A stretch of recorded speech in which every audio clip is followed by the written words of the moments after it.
Welcome to the deep dive, everybody. Today we're going deep on something, a little different. Senior caregiving, Oh, yeah. and not the stuff everybody tells you about, not the brochures and the websites, but the real nitty-gritty. The stuff they don't put in the pamphlets. Exactly. The moments that make you want to, I can't say that on the air. Right. The uh-oh moments. The uh-ohs, precisely. Yeah, and this is really inspired by Tina Jen's The Caregiver's Uh-oh Handbook. Right, we've got the book, and there was a great podcast discussing it recently, so we're kind of pulling from both. Yeah, lots of good stuff in there. The thing is, most caregiving advice I've seen is all very, practical, Here's how to lift someone safely or how to manage medications. Right, the nuts and bolts. Yeah, but what about when, Granny's GPS tracker puts her at a nightclub instead of bingo night? Yeah, that's an actual story from the book, The Great Granny GPS Glitch. Oh, it is? Oh, yeah. And it's funny, right?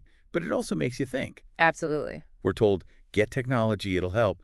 But then the technology goes haywire. And suddenly you're calling the bouncer to check if Granny's doing a conga line. Exactly.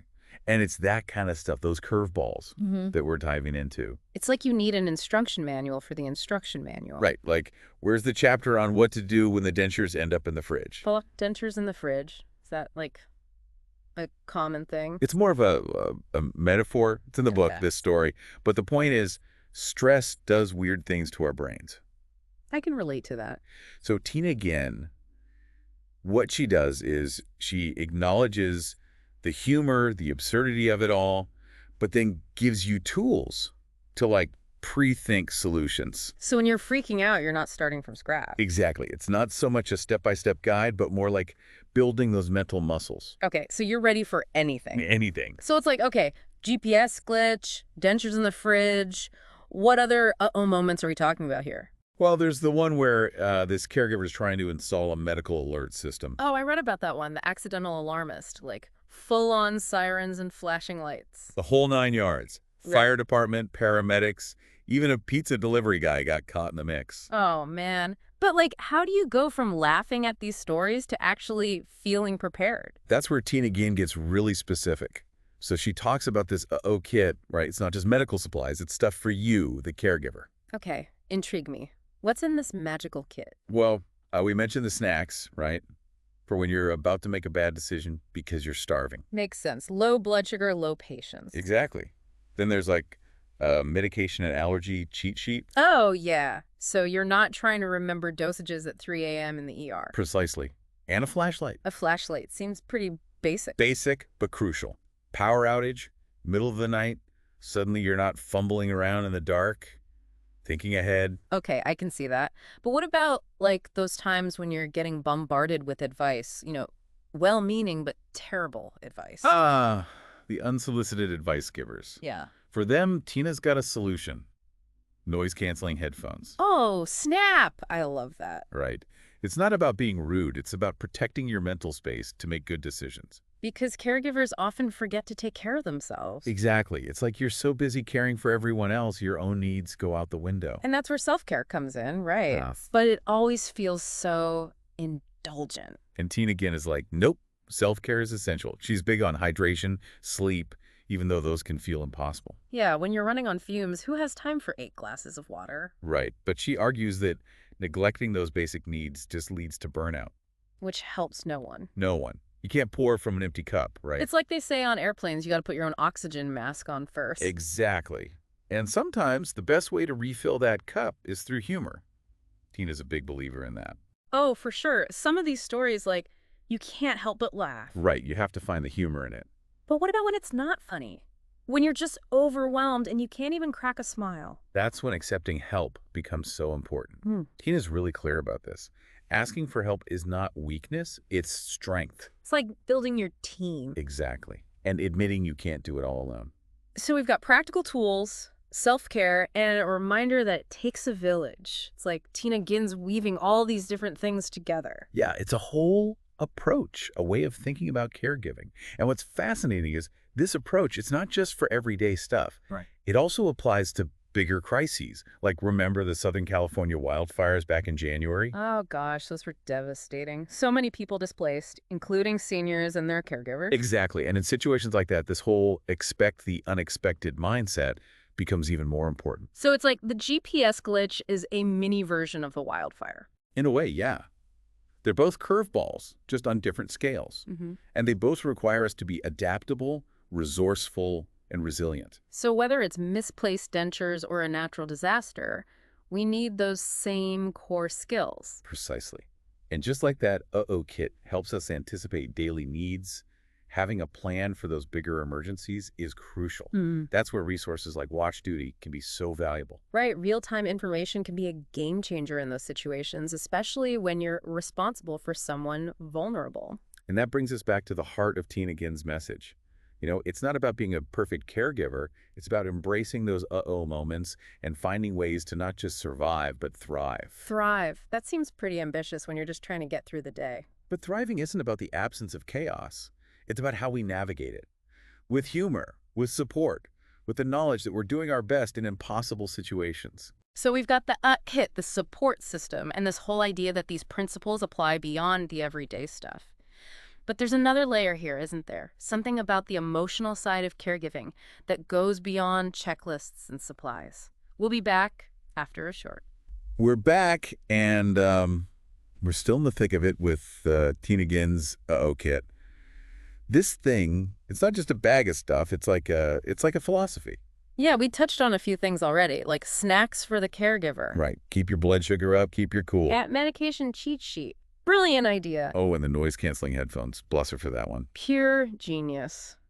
But there's got to be more in there. What else does she recommend? One that people often forget, a list of emergency contacts, like really clear, laminated. Not just doctors, but like everyone. Everyone. Neighbors, friends, pharmacists, that second cousin who's good with plumbing, boom, on the list. Because when something happens and you're panicked, remembering phone numbers, forget it. Exactly. And then, this was lovely tech, but I swear by it, a small notebook and a pen.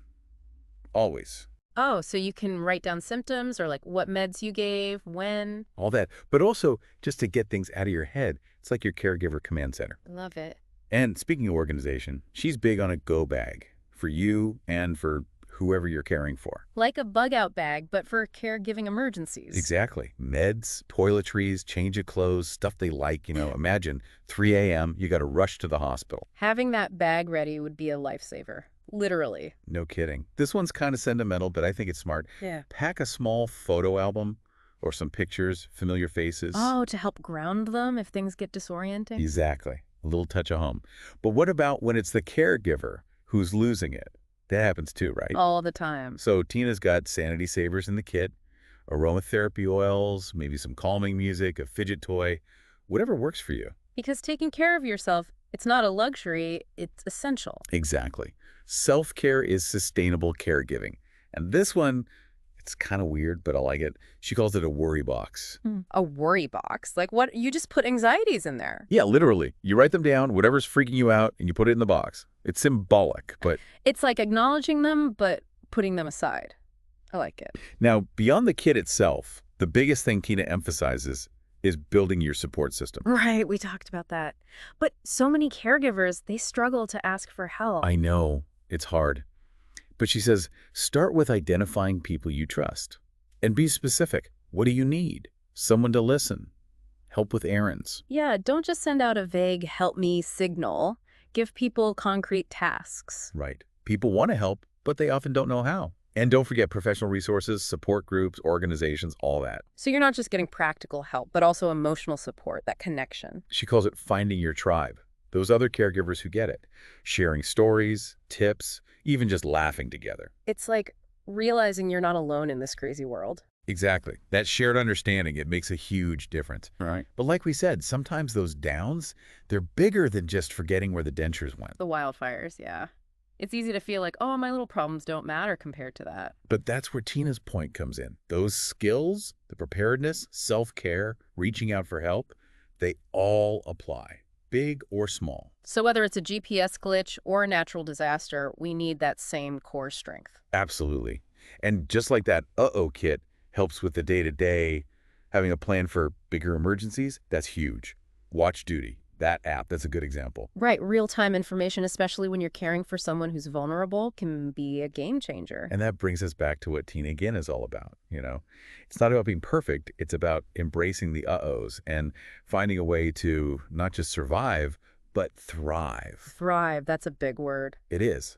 But thriving isn't about no chaos, it's about how you handle it. Humor, support, knowing you're doing your best in situations that are honestly pretty impossible. So we've got the uh-oh kit, the support system, and how these ideas work for big stuff too. But I feel like there's more here. Something about like the emotional side of it all, beyond the logistics. We're back for the final stretch of this deep dive.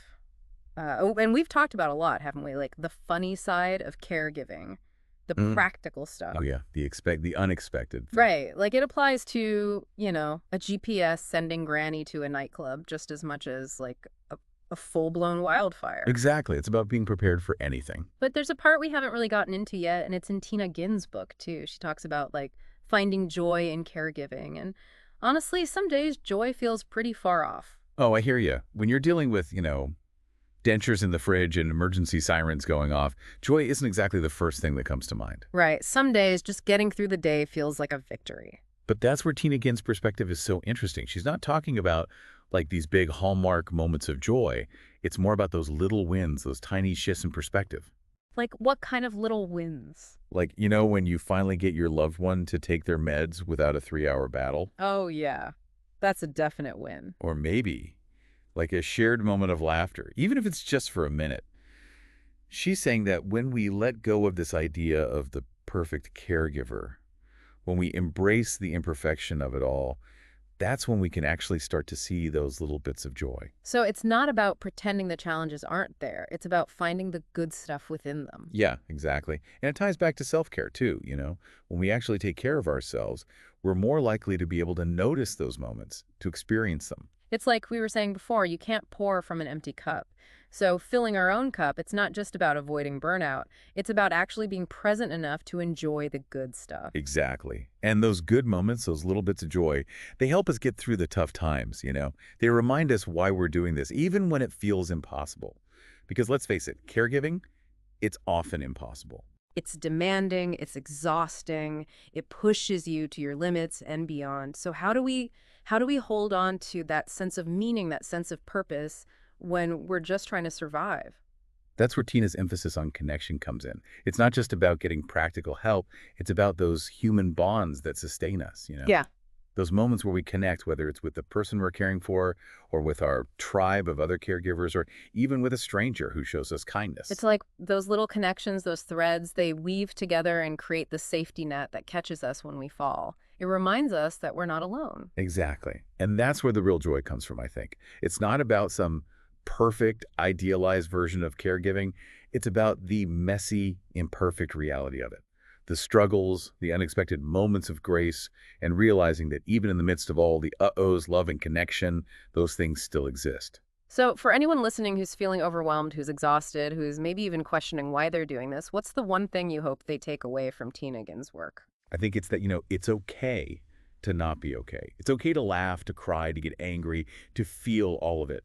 But even in the darkest moments, there's still light to be found, there are connections to be made, and yes, there's still joy to be experienced. It's like she's giving us permission to be human, to embrace all the emotions that come with this role, and to remember that even within the chaos, even within the uh-ohs, there's potential for something really beautiful, something really meaningful. Exactly.